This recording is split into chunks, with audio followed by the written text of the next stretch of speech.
Maire, merci d'être avec nous. Maire Bonjour. libre. Qu'est-ce qu'on sait ce matin déjà de ce qui a motivé les agresseurs?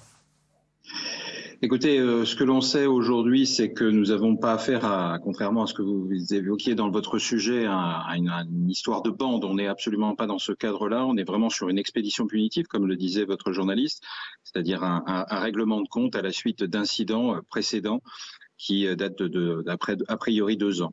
Pour l'instant, on n'en sait pas plus. L'enquête est en cours. C'est une enquête compliquée. C'est pas 15 personnes qui se sont acharnées contre ce jeune, mais 6 au total. Et donc, bien évidemment, la police recherche activement les auteurs du crime. Toujours pas d'arrestation. Non, l'enquête est en cours. L'enquête est en cours. Ce qui frappe, c'est aussi que les habitants ont peur. Une dame dans ce reportage dit qu'elle a peur pour ses enfants dans Champigny-sur-Marne.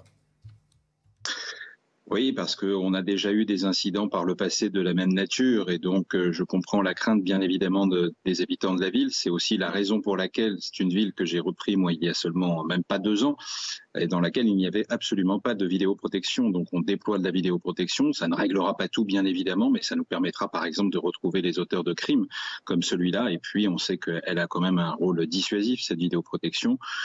Mais là, on est dans une situation tout à fait particulière d'un règlement de compte entre deux jeunes, au fond, avec un petit groupe autour.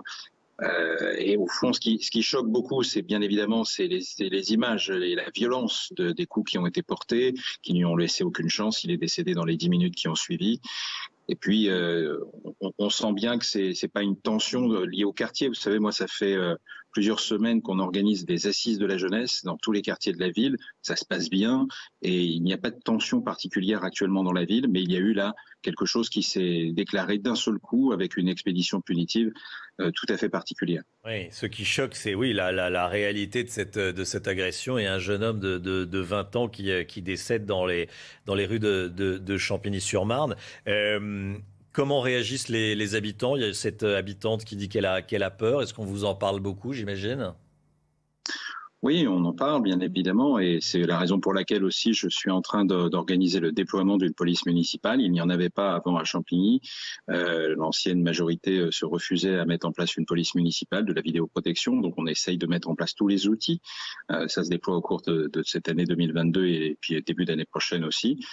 Tous les outils pour faire en sorte que on puisse mieux lutter contre ce type de situation. Mais là encore, contrairement à ce qu'on a pu connaître par le passé où on avait des règlements de compte entre bandes, entre quartiers, on n'est pas du tout dans ce schéma-là. C'est vraiment un cas tout à fait individuel, un règlement de compte personnel au fond qui semble être la nature de cette expédition punitive.